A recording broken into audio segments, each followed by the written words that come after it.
જય ભગવાન.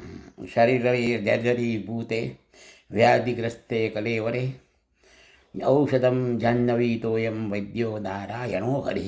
જ્યારે શરીર બહુ મંદ થઈ જાય ત્યારે ગંગાનું પાણી એ ઔષધ છે. અને બીજું ઔષધ છે શ્રી સ્મરણ, હરિસ્મરણ.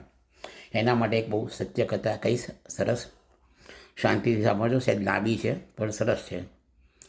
પહેલાંના વખત લગભગ 125 વર્ષ પહેલાં ધંધુકામાં એક બ્રાહ્મણને ત્યાં બાળકોનો જન્મ થયો. એ બ્રાહ્મણ થોડા વૈષ્ણવ સંપ્રદાય તરફી હતા, એટલે બાળકનું નામ પડ્યું બાલકૃષ્ણ. હવે બાળક જન્મ્યો, ધીરે ધીરે મોટો થવા માંડ્યો. પણ ભગવાનને કહ્યું કે સાધન સંપન્ન ઘરના મૂળ મુખિયા બાલકૃષ્ણના પિતાને મોટો વ્યાધિ પર લાગુ પડ્યો. બધા પૈસા ખર્ચાઈ ગયા, દાગીના વપરાઈ ગયા, વેચાઈ ગયા, બધું ધન હતું એ નષ્ટ થઈ ગયું. તેમ છતાં પણ બાલકૃષ્ણના પિતા બચ્યા નહીં. હવે આ બાજુ હેન્ડ ટુ માઉથ ફેમિલી થઈ ગયું, એટલે બાલકૃષ્ણભાઈની માતા આજુબાજુમાં કામ કરી અને ધીરે ધીરે ઘર ચલાવે. અતિશય ગરીબીમાં બ્રાહ્મણનું ઘર આગળ વધતું જાય. એમ કરતાં કરતાં છોકરો લગભગ 15-16 વર્ષનો થયો, સક્ષમ થયો. એટલે 7મું ધોરણ ભણી રહ્યો, એટલે એણે ગામની પોસ્ટ ઓફિસમાં થોડી ઓળખાણ લગાડી અને પટ્ટાવાળાની નોકરી લીધી. થોડું કુટુંબ થાળે પડ્યું, એટલે પછી એને એ બેન બાલકૃષ્ણના લગ્ન થયા. ભગવાનની કૃપાથી ત્યાં દીકરી આવી. પણ આ બાજુ પોસ્ટ ઓફિસમાં ઉપરના લેવલે કાયદા અને બધાના કારણે ફરી પાછો પટ્ટાવાળાને છૂટો કર્યો. એટલે બાલકૃષ્ણભાઈ અમદાવાદમાં આવે. 1 રૂપિયો લઈને આવેલા. બહુ દિવસ સુધી રખડ્યા, પણ નોકરી ના મળે, કામ ના મળે, મજૂરી ના મળે. રૂપિયો ખલાસ થઈ ગયો. છેવટે 3-4 દિવસથી ભૂખ્યા હતા.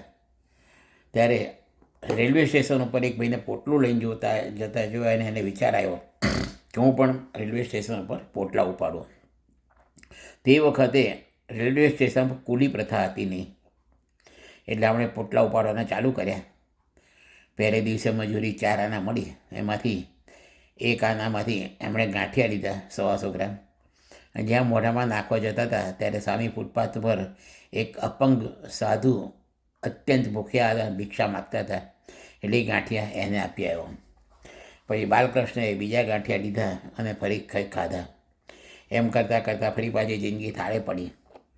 હવે એક દિવસ રેલવેમાંથી એના સગા ઉતર્યા અને બ્રાહ્મણનો છોકરો થઈને આ શું કરે છે? આવી મજૂરી આપણાથી કરાતી હશે? છોડી દે, ગમે તે કર, પણ મજૂરી નથી કરવાની, અને સ્ટેશન ઉપર તો નહીં જ. આ બધું આત્મીયતાના કારણે બોલતા હતા, પણ એ બ્રહ્મદેવતાને એમ ના થયું કે આ છોકરાને કંઈક નોકરી અપાવું, કામ અપાવું. અને બાલકૃષ્ણ પણ એમની શરમ ભરી અને સ્ટેશનમાંથી નીકળી ગયો, બહાર રખડવા માંડ્યો. તો ભગવાનની કૃપાથી એને એક આપણે વૈદ્યને ત્યાં ઓસડિયા કાઢવાની નોકરી મળી 20 રૂપિયાના પગારથી. એને ઔષધ કાઢવા માંડ્યો. એમ કરતાં કરતાં મહિનો થયો. એણે પગાર માગ્યો તો પહેલાં વૈદ્ય કહે કે ભાઈ મારી જોડે અત્યારે પૈસા રોકડા છે નહીં, એવું હોય તો તું 20 રૂપિયાના ઓસડિયા લઈ જા. આને તો ખાવા પીવાના પૈસા નહોતા, ને ઓસડિયા શું કરે? એટલે એ છોડીને જતો રહ્યો. તો એક લોકશક્તિ પ્રેસમાં એને જગ્યા મળી ગઈ. તેણે કામકાજ ચાલુ કર્યું. સરસ નોકરી ચાલતી હતી, સવાયું કામ કરે. શેઠ પણ ખુશ હતા. પણ એક દિવસ શેઠે ભૂલમાં અંગ્રેજો વિરુદ્ધ લેખ લખ્યો અને લોકશક્તિ પ્રેસ સીલ થઈ ગઈ. ફરી પાછો આ નોકરી વગરનો થઈ ગયો. પાછું અઠવાડિયું 15 દિવસ મહિનો રખડ્યો તો એક MG શાહની માલિકીની પ્રેસ હતી, એમાં એને નોકરી મળી ગઈ. એ પાછી સરસ ચાલતી હતી. MG શાહ બહુ રંગીન માણસ હતા. આખો દિવસ ચા પાણી પીએ, સિગરેટ પીએ, બીડીઓ પીએ, અને એ આ બાલકૃષ્ણને ટેવ પાડી દીધી. એમ કરતાં કરતાં MG શાહે કંપની મોટી કરી, 2 જણને ભાગીદાર બનાવ્યા અને દૈનિક છાપવાના ચાલુ કર્યા. પણ ભાગીદારોમાં કકડાટ થયો, ઝઘડા થયા, એટલે એ પ્રેસ પણ સીલ થઈ ગઈ. ફરી પાછા બાલકૃષ્ણભાઈ ફૂટપાથ ઉપર આવી ગયા. હવે થાકી નોકરી શોધને ક્યાંય મળતી નથી, એટલે થાકીને ફરી પાછા સ્ટેશન પર ગયા. પોટલા ઉચકવા માંડ્યા અને ચા અને સિગરેટના વ્યસનથી એમનું શરીર એકદમ જર્જરિત થઈ ગયું.